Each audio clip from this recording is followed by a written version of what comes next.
Hello everyone, MS একাডেমিতে সবাইকে স্বাগত জানাই। তুমি কি ফুড এসের পরীক্ষা দিতে যাচ্ছ, বা কোনো পুলিশের চাকরির পরীক্ষায় বসবে, বা ক্লার্কশিপের এক্সাম দেবে? তাহলে এই ভিডিওটা তোমারই জন্য।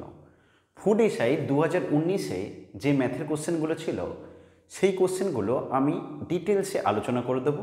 পুরো ভিডিওটা দেখো, আশা করি ভালো লাগবে। অবশ্যই ক্লাসের শেষে কমেন্ট করে জানাবে কেমন লেগেছে। কথা না বাড়িয়ে ডিরেক্ট ক্লাসে চলে যাচ্ছি, সঙ্গে থেকো।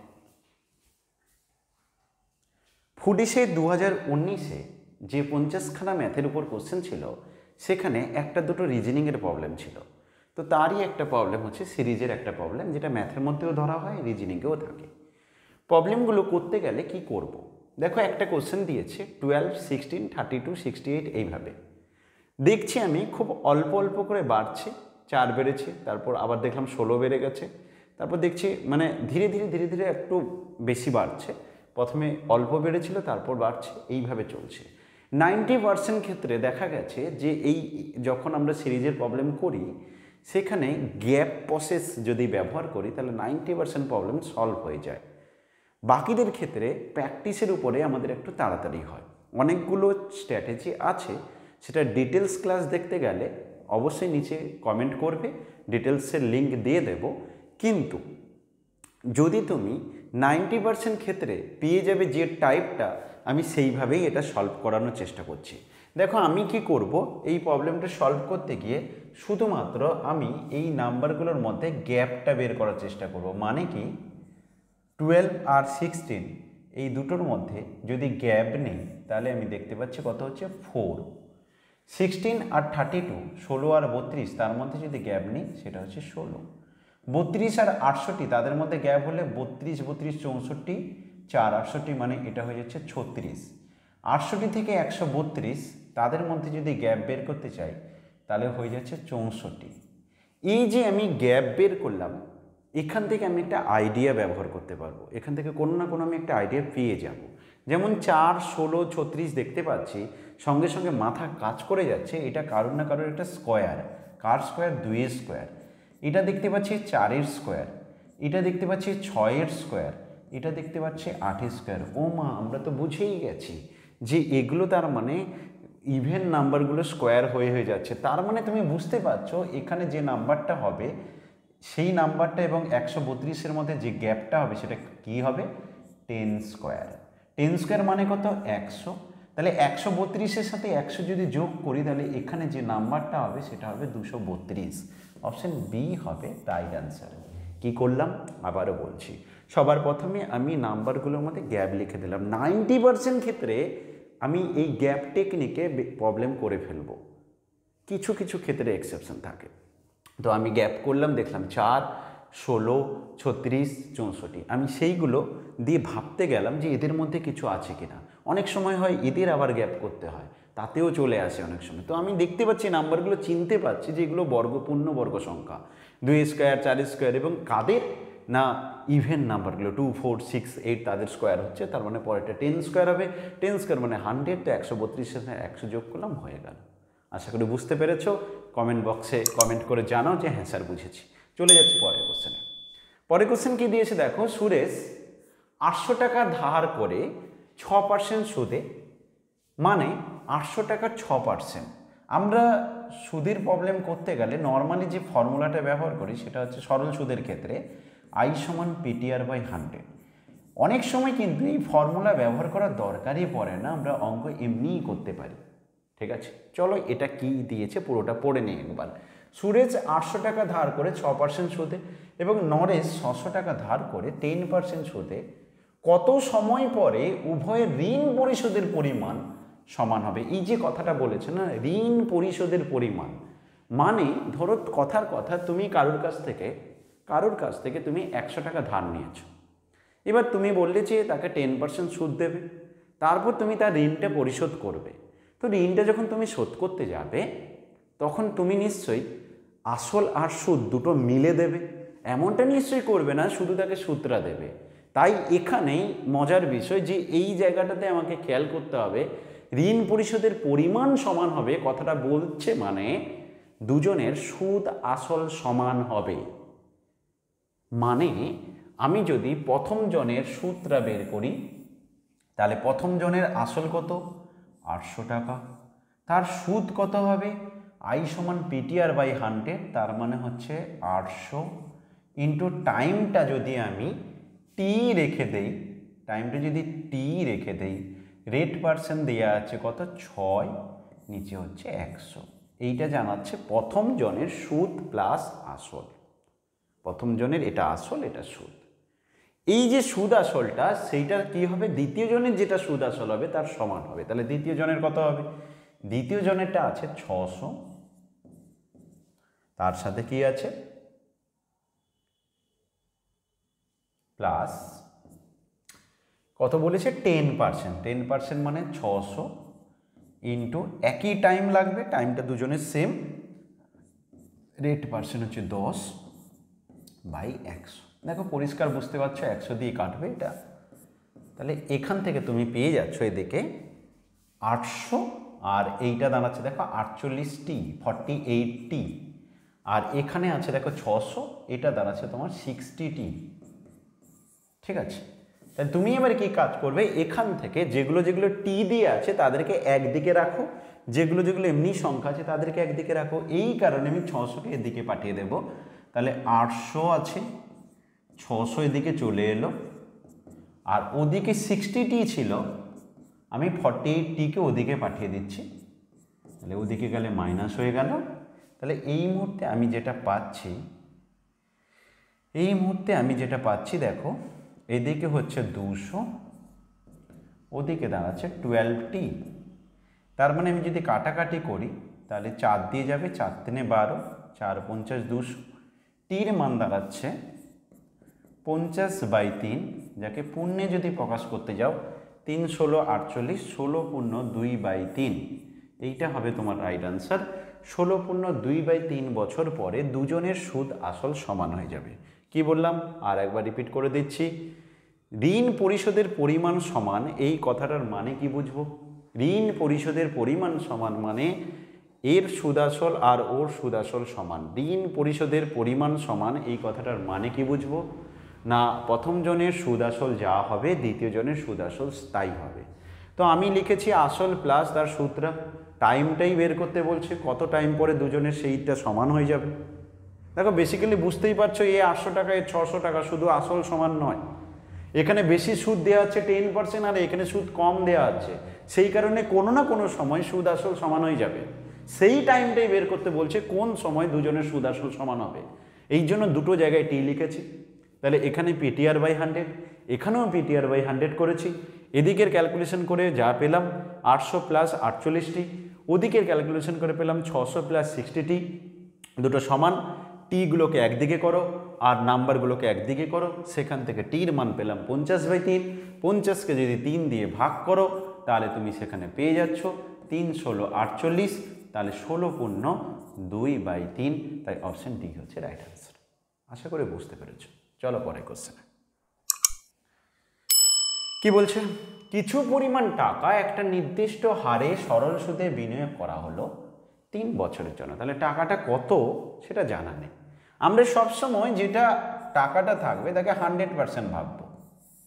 ঠিক আছে, তাহলে কিছু পরিমাণ টাকা একটা নির্দিষ্ট সরল সুদে বিনিয়োগ করা হলো 3 বছরের জন্য। 3 বছরের জন্য এখন বলছে যদি 1% বেশি সুদে তা রাখা হতো, মানে কথার কথা আগে ধরো 5% হারে সুদ দিত, এখন ধরো 1% বেশি হারে দেওয়া হচ্ছে, মানে 6% করে দেওয়া হয়েছে, 1% বেশি করা হয়েছে। বলছে যদি 1% বেশি সুদে তা রাখা হতো তাহলে 5100 টাকা অতিরিক্ত পাওয়া যেত। শুধু একটা কথা ভালো করে শোনো, তুমি যদি আগে 10% সুদের কারণে 50 টাকা সুদ পেতে, এখন যদি 11% করে দেওয়া হয় তাহলে তুমি ধরো কিছু একটা টাকা পাচ্ছ, সেটা তোমার জানা আছে। আমি কথার কথা, আমি অ্যাপ্রক্স বলছি যে আগে তুমি 50 টাকা পেতে 10% সুদে, 11% সুদে সেইটা দেখা যাচ্ছে তুমি পাচ্ছ 65 টাকা, কথার কথা, বা 55 টাকা।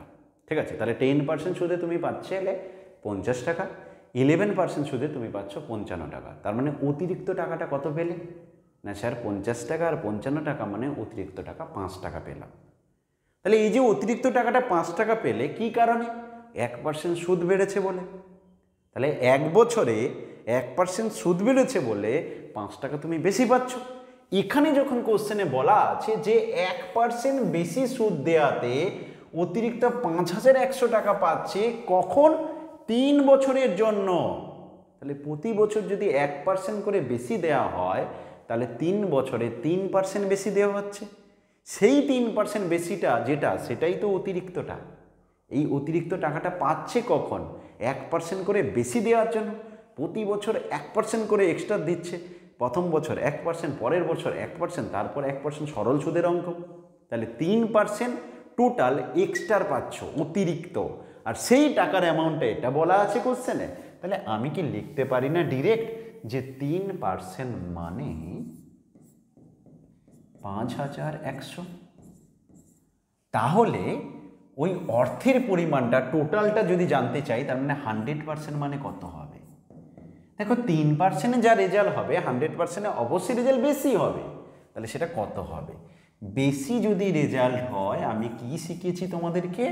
এই দুটোর মধ্যে বড়টা হবে উপরে, বেশিতে বড়টা উপরে, কমে ছোটটা উপরে।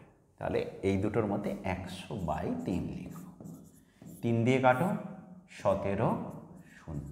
তাহলে 1 7 4টা শূন্য, 1 7 4টা শূন্য, অপশন এ হচ্ছে রাইট আনসার। 1 7 4টে শূন্য, অপশন এ হচ্ছে রাইট আনসার। একদম সোজা অঙ্ক, শুধু জাস্ট টেকনিকটা বুঝলে পরিশ্রম বেঁচে যাবে। না হলে তুমি ধরবে, এক্স ধরবে, অমুক করবে, দিয়ে ক্যালকুলেশনটা একটু বেড়ে যাবে। ওকে, চলো পরে কোশ্চেনে। যদি বুঝে থাকো অবশ্যই কমেন্ট করে জানাবে অ্যান্সার বুঝেছি। কি বলছে? 8930 টাকার বার্ষিক 8% সরল সুদের হারে 5 বছর পর মোট সরল সুদ কত পাওয়া যাবে? দেখো, সবসময় যে ফর্মুলা I = PTR/100 ব্যবহার করতে হবে এমন কেউ মাথার দিব্যি দেয়নি। সিম্পলভাবেও করা যায়। কিভাবে? দেখো, সরল সুদের কনসেপ্টটা কি? একদম সিম্পল কনসেপ্ট। কি? ধরো 100 টাকা কেউ দিচ্ছে, 5% হারে 1 বছরে সুদ দেবে। কথাটার মানে কি? যে 100 টাকা মানে বছর শেষে তোমাকে 5 টাকা বেশি দেবে, 105 টাকা পাবে। তার মানে সিম্পল 100 টাকার 5% মানে 5 টাকা, ওইটা শুধু যোগ হয়ে যাচ্ছে। 100 টাকার 5% বের করলেই, 100 টাকার 5% মানে 5 টাকা, ওইটা বের করলেই তোমার সুদ পেয়ে যাচ্ছ, আর কিছু না। এবার এটা 1 বছরের জন্য বলে 5 টাকা পেয়েছো, 2 বছর হলে 5 টাকা 5 টাকা 10 টাকা পাবে, 3 বছর হলে 5 টাকা 5 টাকা 5 টাকা মোট 15 টাকা পাবে। তাহলে সিম্পল ফান্ডা না? তো এটাই এখানে করবো। দেখো বলছে 8% সরল সুদে 5 বছর পর, তাহলে প্রতি বছর 8% করে অতিরিক্ত দেওয়া হবে সুদটা তোমাকে, ফোকটের টাকাটা দেওয়া হবে, যেটা প্রতি বছর 8%, 8 মানে 100 টাকা 8 টাকা দেওয়া হবে। তো ভেবে দেখো 5 বছরে তাহলে 40% হবে এক্সট্রা। তোমার যদি অরিজিনাল অ্যামাউন্টটা 100% হয়, যেটা কোশ্চেনে দেওয়া আছে 8930, এখন প্রতি বছর 5% করে 8% করে এক্সট্রা দেওয়া মানে 5 বছরে তোমাকে 40% এক্সট্রা দেওয়া হবে। তাহলে সেই 40% এক্সট্রাটাই তো সুদ, এটাই তো তোমার সুদ, সরল সুদটা। 8% করে 5 বছরে 40% তুমি সুদ পাবে। এইটাই বের করলে তোমার আনসার হয়ে যাবে। এখনই শিখিয়েছি যে 100% যা রেজাল্ট হবে 40% রেজাল্ট তো নিশ্চয়ই কম হবে।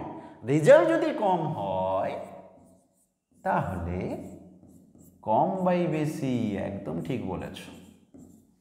তাহলে একটা শূন্য একটা শূন্য, নিচে দুটো শূন্যর সাথে কেটে যাবে, শুধু 893 আর 4 গুণ করবো। 4 3 12, 12 2 হাতে থাকলো 1, 4 9 36 থাকে 37। দেখো আর করার দরকার নেই, অপশন কথা বলছে। অপশন আবার কথা বলে, হ্যাঁ বলে। দেখো অপশন কথা বলছে, যখন লাস্ট দুখানা ডিজিট দেখে নিয়েছে 72, আর কোথাও নেই, এটাই রাইট অ্যান্সার। আর করলাম না, তুমি করে দেখে নিতে পারো। 3572 হবে রাইট অ্যান্সার। পরের কোশ্চেন, দুইটি সংখ্যার লসাগু এত, সংখ্যা দুটোর গসাগু এত, একটি সংখ্যা 297 হলে অপর সংখ্যাটা কত হবে? একদম সিম্পল কোশ্চেন। আমরা এই টাইপের প্রবলেম প্রচুর করে থাকি, যে দুটো সংখ্যার গুণফল মানে ওদের গসাগু আর লসাগুর গুণফল। একটা ফান্ডা ব্যবহার করি, তাই তো? একটা সূত্র ব্যবহার করি, কি? দুটি সংখ্যার গুণফল মানে গসাগু ইন্টু লসাগু। চলো এখানে করি। তাহলে লসাগু দেওয়া আছে 2 3 7 6, গসাগু দেওয়া আছে 33। এইটা সমান দুটো সংখ্যার মধ্যে একটা সংখ্যা দেওয়া আছে আর একটা সংখ্যা বের করতে হবে। অনেক স্টুডেন্ট আছে এটাকে ওদিকে বাই করে, কাটাকাটি করে, এদের গুণ করে ফেলায়, দিয়ে বড় করে। কোনো দরকার নেই। তুমি কি করবে, সিম্পলভাবে কাটার চেষ্টা করো। এরকম অবস্থায় বাম এদিকের সাথে এদিকের কাটাকাটি করে। দেখো 33 আছে, 11 নামতে যায়, কাটাকাটি মাস্ট যাবে। এখানে কোনো আনসার দেখছো ভগ্নাংশে আছে, যাচ্ছে না। তার মানে 33, 11 3 33। অনেক স্টুডেন্ট আছে ভাবে স্যার বলুন তো এটা কিভাবে কাটবো, কত দিয়ে দেবো প্রথমে, এটা ধরতে পারি না স্যার আমি। দেখো সিম্পল ফান্ডা, তুমি এদের মধ্যে কোনো একটার নামতার কথা ভাবো, কোনো একটা নাম। যেমন 33 তোমার একদম মাথায় আসবে, আরে 3 11 33 হয়। তাদের মধ্যে বড়টা দিয়ে কাটাকাটি, মানে যত তাড়াতাড়ি ফিনিশ করতে পারবে তত লাভ। 11 দিয়ে কাটো, 3 দিয়েও কাটতে পারো, 11 দিয়েই ডিরেক্ট কাটি। 11 3 33, 11 2 22, 7 77, 11 7 77, আবার 3 দিয়ে কাটলো, 3 9 27, এখানে 9 7। তুমি বলি স্যার 9 দিয়ে কেটে যাবে? হ্যাঁ কেটে যাবে, নাহলে এই রেজাল্ট কী করে আসবে? নাহলে তো না কাটলে তো ভগ্নাংশে চলে আসবে, এই জন্য কাটবে। 9 2 18, 5 57, 9 6 54, 3 36, 9 4 34, 264 হচ্ছে রাইট অ্যান্সার। অপশন বি হচ্ছে রাইট অ্যান্সার। আশা করি বুঝতে পেরেছো। যদি কোথাও ডাউট হয় অবশ্যই কমেন্ট বক্সে জানাবে। আর নোট পাওয়ার জন্য আমাদের হোয়াটসঅ্যাপ গ্রুপে জয়েন করে যাও, ওখানে কিন্তু স্টাডি মেটেরিয়াল পেয়ে যাবে। আর যদি তোমরা এই মার্ক করা নোটটা, মানে আমার করে দেওয়ার পর যে নোটটা, সেটা পেতে চাও, তাহলে একটু কমেন্ট করে জানাবে আমাদের হোয়াটসঅ্যাপ নাম্বারে। স্ক্রিনে হোয়াটসঅ্যাপ নম্বর আছে, ওটাতে তুমি জানাবে, দিলে আমি কিন্তু মার্ক নোটটাও গ্রুপে দিয়ে দেবো। চলে যাচ্ছে পরের কোশ্চেন। 3 জন লোক কোনো একটি কাজ 18 দিনে করে, 6 জন বালক ওই একই কাজ 18 দিনে করে। ভালো কথা, তাহলে বলে দিয়েছে যে 3 জন লোক একটা কাজ যত দিনে করে, 6 জন বালক ওই কাজ তত দিনে করে। তার মানে ব্যাপারটা কি দাঁড়ালো, 3 জন লোকের যা কর্মক্ষমতা, 6 জন বালকের যা কর্মক্ষমতা একই। টাইম অ্যান্ড ওয়ার্কের প্রতিটা টাইপের অঙ্ক ধরে ধরে ধরে ধরে করিয়ে দিয়েছি। দেখবে প্লে লিস্টে গিয়ে পেয়ে যাবে সব ভিডিও একসাথে, 1 2 করে পরপর ক্লাস করা আছে, 10টা পর্যন্ত ক্লাস হয়ে গেছে। যে দেখো নি অবশ্যই দেখে নাও, টাইম অ্যান্ড ওয়ার্ক থেকে অঙ্ক কিন্তু থাকবেই। তাহলে সিম্পল কি, 3 জন লোকের কর্মক্ষমতা 6 জন বালকের সমান। এখান থেকে কি পাবো, 3 দিয়ে কাটাকাটি করলে 1 জন লোকের কর্মক্ষমতা 2 জন বালকের সমান হয়ে যাবে। এই যে ফান্ডাটা পেয়ে গেলাম, এবার আমি কাজে লাগিয়ে দেবো। কোশ্চেনে বলছে 4 জন লোক এবং 4 জন বালক একত্রে কতদিনে ওই কাজটি শেষ করবে। তুমি হয় প্রবলেমটাকে লোকে কনভার্ট করে দাও, নাহলে বালকে, যেটা খুশি, তোমার যেটা সুবিধা হবে। তো আমি 1 জন লোক মানে 2 জন বালক যদি হয়, তার মানে 4 জন লোকের পরিবর্তে আমি 4 দুনে 8 জন বালক বসাতে পারি। তার সাথে আরও 4 জন বালক, তার মানে আমাদের কোশ্চেনে চাইছে যে 8 জন বালক এর পরিবর্তে, কারণ এর পরিবর্তে হয় সবকে বালকে কনভার্ট করবো, নাহলে লোকে, নাহলে কিন্তু আমি আনসার করতে পারবো না, একসাথে মিক্স থাকলে পারবো না। তার জন্য আমি এইটার পরিবর্তে, দেখো এটা তো আমি করতেই পারি না যে 4 জন লোকের কাজ তো 8 জন বালক করে দেবে, তাহলে 4 জন লোককে আমি না নিয়ে 8 জন বালককে নিতে পারি, তাহলেই একই ব্যাপার। ওই জন্য আমি 8 জন বালক আর 4 জন বালক, মানে আমার এখন টার্গেট 12 জন বালক ওই কাজটা কতদিনে করবে সেটা জানা। এটা আমার টার্গেট, 12 জন বালক ওই কাজটা কতদিনে করবে আমার জানতে হবে। কিন্তু কোশ্চেনে দেয়া ছিল কি, যে 6 জন বালক একটা কাজ 18 দিনে করে। 6 জন বালক যদি কাজটাকে 18 দিন সময় লাগায়, বালক বাড়িয়ে দিয়েছি, বেশি করে দিয়েছি, 12 জন করে দিয়েছি, ডবল করে দিয়েছি, সঙ্গে সঙ্গে সময়ও অর্ধেক হয়ে যাবে, কমে যাবে। তার মানে কি, বুঝতেই পারছো, 9 আনসার হবে, কমে যাবে। এটা যখন দ্বিগুণ করে দেওয়া আছে, সঙ্গে সঙ্গে সময়ও দ্বিগুণ, মানে অর্ধেক হয়ে যাবে, কমে যাবে। তো আমি তাও করে দিচ্ছি যে দেখো এখানে কি করব, 18 ইন্টু রেজাল্টটা কী হবে, কম হবে। কম মানে এই দুটোর মধ্যে কম বাই বেশি হবে। 6 দুনে 12, 2 দিয়ে কাটলাম, 9 হচ্ছে রাইট আনসার। তার মানে এটার আনসার হবে 9 দিন। তাহলে 4 জন লোক ও 4 জন বালক একত্রে কত দিনে ওই কাজটি শেষ করবে, 9 দিনে। ঠিক আছে, পরে কোশ্চেনে যাই, চলো। কোশ্চেন নম্বর 7, এ কোনো একটি কাজ 4 দিনে করতে পারে, বি সেই কাজটি শেষ করতে পারে 12 দিনে। তাহলে এ কোনো একটি কাজ 4 দিনে করতে পারে, বি সেই কাজটি 12 দিনে শেষ করতে পারে। দুজনে মিলে একত্রে কাজটি করলে কত দিনে শেষ হবে? একদম সিম্পল অঙ্ক, আমাদের একদম যে টাইপ 1 টাইপ 2 করে ভাগ করে করে করিয়েছি, তুমি সেখানে গিয়ে টাইপ 2 দেখলেই তুমি পারবে, একদম বুঝে যাবে। আমি করে দিচ্ছি, মন দিয়ে শোনো। ওখানে যদি একদম ডিটেলসে জানতে চাও তাহলে টাইপ 2 দেখে নাও, ক্লাস 2 দেখে নাও। এ হচ্ছে 4 দিনে কোনো একটা কাজ শেষ করে, বি 12 দিনে করে। কি করব? সিম্পল, এদের লসাগু। 4 আর 12 লসাগু বলো, 12। 4 3 12, 12 1 12। এটা মানে কি বোঝায়? যে যদি মোট কাজটা 12টা অঙ্ক হয়, তাহলে এ যদি 4 দিনে 12টা অঙ্ক করে, তার মানে প্রতিদিন সে 3টে করে অঙ্ক করবে। একই রকমভাবে যদি 12টা অঙ্ক হয়, বি যদি সেটা 12 দিনে করে, তাহলে বি প্রতিদিন একটা করে অঙ্ক করে। এবার বলো তো, দুজন মিলে যদি একত্রে অঙ্ক করতে বসে, তাহলে প্রতিদিন কটা করে অঙ্ক হবে? প্রতিদিন 4খানা অঙ্ক হবে। এ 3টে, এ একটা, প্রতিদিন 4টে অঙ্ক হবে। তাহলে 12টা অঙ্ক করতে দুজন মিলে কতদিন টাইম লাগাবে? 4টে করে অঙ্ক প্রতিদিন করলে 3 দিনে কাজ হয়ে যাবে। তার মানে মোট কাজকে প্রতিদিনের কাজ দিয়ে ভাগ করে দিলে কতদিন লাগবে পেয়ে যাব। 12কে 4 দিয়ে ভাগ করলাম, 3 দিন। তাহলে আমাদের সঠিক আনসার কী হবে? 3 দিন। কী করলাম আমি আরেকবার রিপিট করছি। এ কোনো একটা কাজ 4 দিনে শেষ করে, বি ওই কাজটা 12 দিনে করে। দুজনের কি করব? দুজনের লসাগু করব। এটা হবে আমাদের মোট কাজ। এখান থেকে প্রতিদিনের কাজ বের করে নিলাম। এ প্রতিদিন 3টে অঙ্ক করে, বি প্রতিদিন একটা অঙ্ক করে। দুজনে মিলে যদি একত্রে করে, তাহলে প্রতিদিন 4টে অঙ্ক করবে। 12টা অঙ্ক আছে, 12টা অঙ্ক করতে তাহলে কতদিন লাগবে? 4টা অঙ্ক করতে 1 দিন লাগে, 12টা অঙ্ক করতে 3 দিন লাগবে।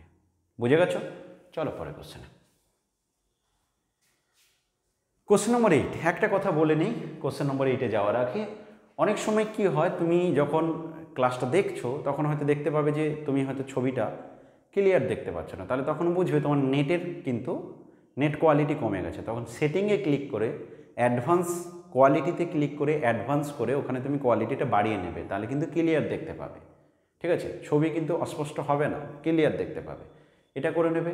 2 নম্বর, যদি তুমি নতুন হয়ে থাকো, প্রথমবার আমাদের ক্লাস দেখছো, অবশ্যই চ্যানেলটাকে সাবস্ক্রাইব করে নিও, কারণ এখানে আমরা রেগুলার ক্লাস দিতে থাকবো। তুমি যে পরীক্ষার প্রিপারেশন নিতে যাও না কেন, তোমার কিন্তু ভীষণ হেল্প হবে। এইটুকু আমি বলতে পারি। ম্যাথে যদি তুমি খুবই দুর্বল হও, তাহলে তো তোমার জন্য ভীষণ কাজ দেবে। তুমি 6 মাস পরে নিজেকে দেখবে যে ম্যাথে তোমার দুর্বলতা কোথাও থাকবে না। চলো পরে কোশ্চেনে চলে যাই।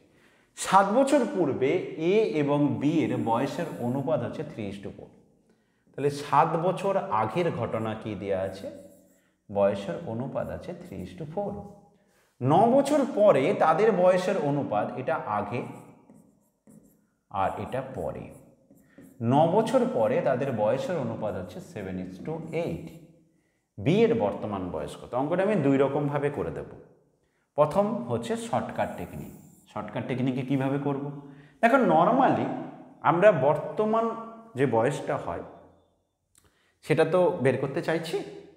তো আমার যে অনুপাতটা দেওয়া আছে, আমি ধরো এইখানে বলে নিলাম যে 7 বছর আগে এর বয়স হচ্ছে 3x আর বি এর হচ্ছে 4x। ঠিক আছে? এটা করে নিই। আমার এখানে প্রথম স্ট্র্যাটেজি হচ্ছে x এর মান বের করা। x এর মানটা কি করে বের করব, তার জন্য আমি একটা ফর্মুলা শেখাচ্ছি। এটা করে করতে পারো। কিভাবে? তুমি কি করবে, x এর মান বের করার সময় যে লাইনটাতে দেওয়া আছে কিছু বছর আগের ঘটনা, সেই লাইনটার কাজ তুমি লিখে নাও। ধরো 7 বছর আগে, আগে বা পরে ওই দুটোকেই লিখতে হবে। আগে যেটা দেওয়া আছে 7 বছর আগে, সেটা কেমন লিখবে? 7 ইন্টু অনুপাতের মধ্যে বড়টা থেকে ছোটটা বাদ দেবে, 4 - 3 প্লাস করবে। আরও একটা লাইন দেওয়া আছে যেটা বলা আছে আর 9 বছর পরে, সেটাও করে নাও।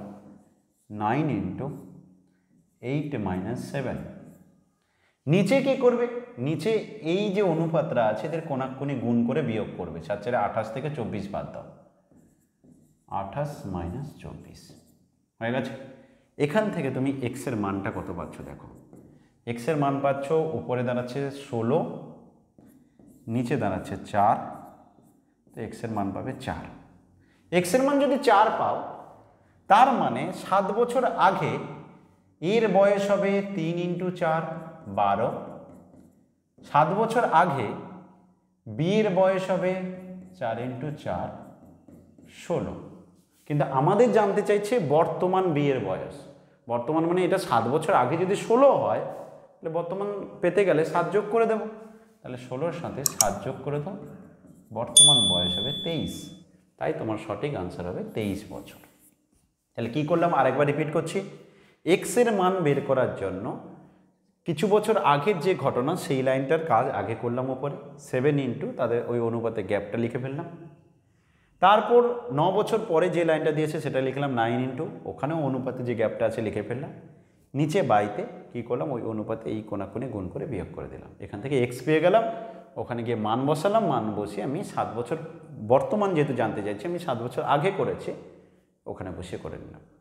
এবারে এই রকমভাবে যেভাবে করলাম এটা বাদে আর একভাবে যেটা করা যায় সেটা তোমাদের জেনে রাখাটা উচিত। কেন উচিত? কারণ হচ্ছে কি যে আজকের দিনে পরীক্ষাতে সাধারণত এমন টাইপের কোশ্চেন আসা শুরু করেছে যেখানে তুমি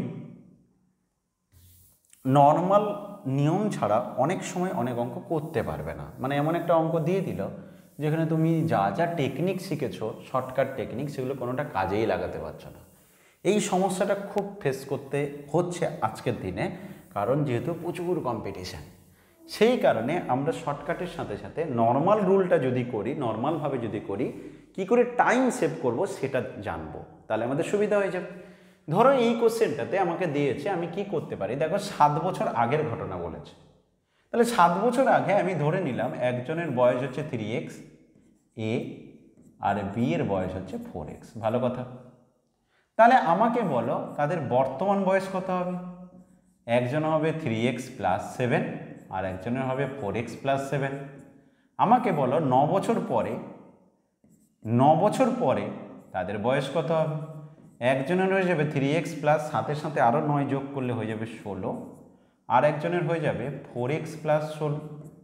তাহলে এইটা 9 বছর পরে গিয়ে দাঁড়াচ্ছে, কিন্তু কোশ্চেনে বলা আছে 9 বছর পরে অনুপাতটা 7:8। তার মানে আমি এই দুটোকে অনুপাত করে লিখব 3x + 16 বাই 4x + 16 সমান হচ্ছে 7/8।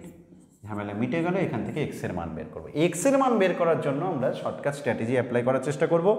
দেখো 8 × 3 = 24, 7 × 4 = 28, একদিকে 24 একদিকে 28, তাদের বিয়োগ করলে 4।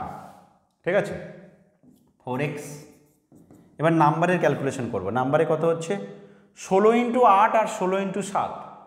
ঠিক আছে, একটা হচ্ছে 16 × 8 মানে 8খানা 16, আর একটা হচ্ছে 7খানা 16। তাহলে 8খানা 16 থেকে 7খানা 16 বাদ দিলে একটা 16 বেঁচে থাকবে, তার মানে 4x সমান হচ্ছে 16। তাহলে এখান থেকে x এর মান দাঁড়াবে 4। অনেক স্টুডেন্ট আছে 16 × 8 গুণ করতে গিয়ে টাইম নষ্ট করছে, 16 × 7 গুণ করতে গিয়ে টাইম নষ্ট করছে, করার দরকার নেই। 8খানা 16 আর 7খানা 16, 8খানা 16 থেকে 7খানা 16 বাদ দিলে একখানা 16 পড়ে থাকে, সেটাই লিখলাম। যদি 8খানা 16 থেকে 5খানা 16 বাদ দিতে হতো তাহলে 3খানা 16 পড়ে থাকতো, তাহলে 48 হতো 16 3-এ। এইভাবে করলাম। তাহলে এক্স এর মান দাঁড়িয়ে গেল 4।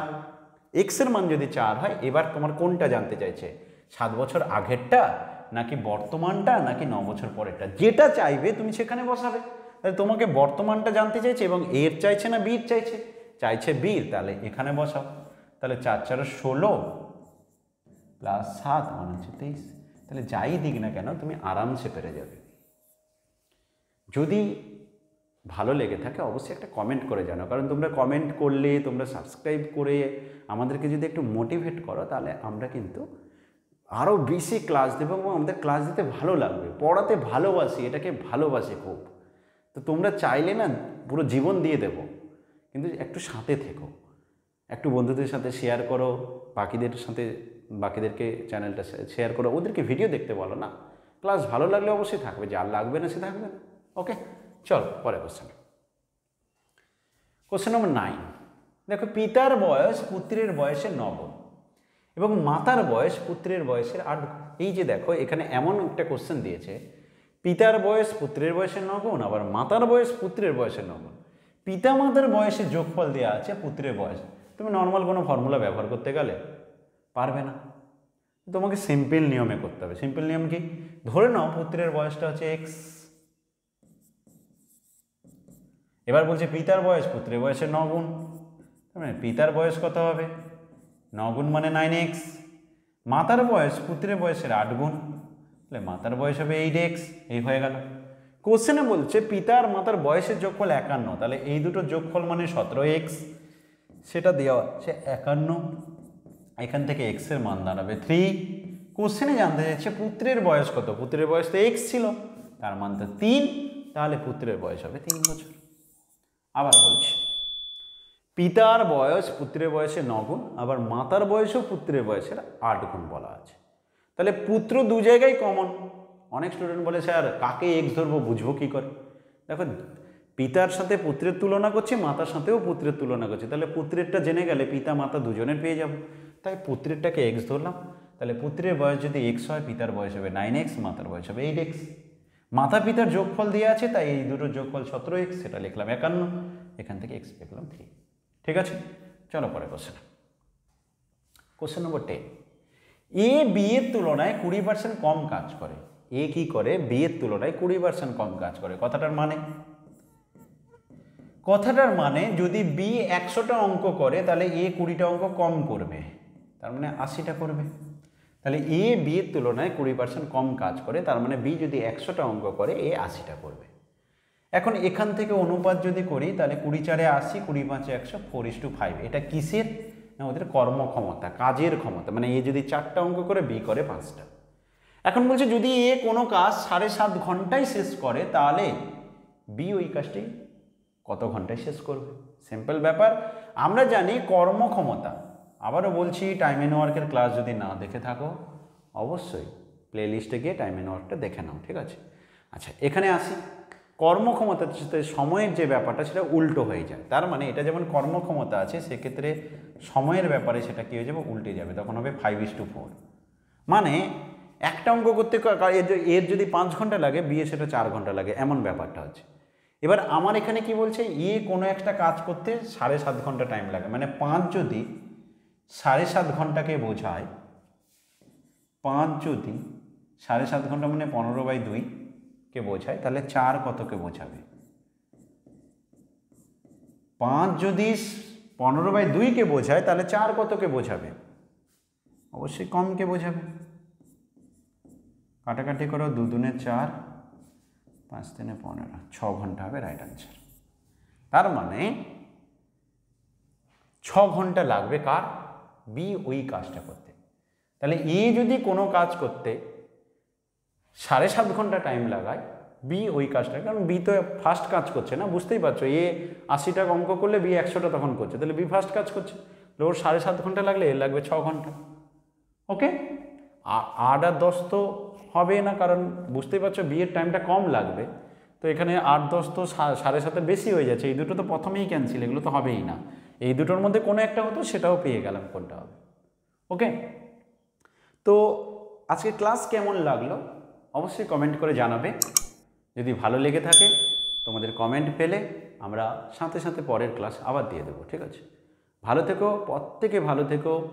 খাতায় নিয়ে বসবে সবসময় আমার ক্লাসে, একটু হাতে কলমে করবে, দেখবে, আমি বলছি তোমার ম্যাথের ভয় কেটে যাবে। ভালো থেকো, সকলকে ভালো রেখো, টাটা।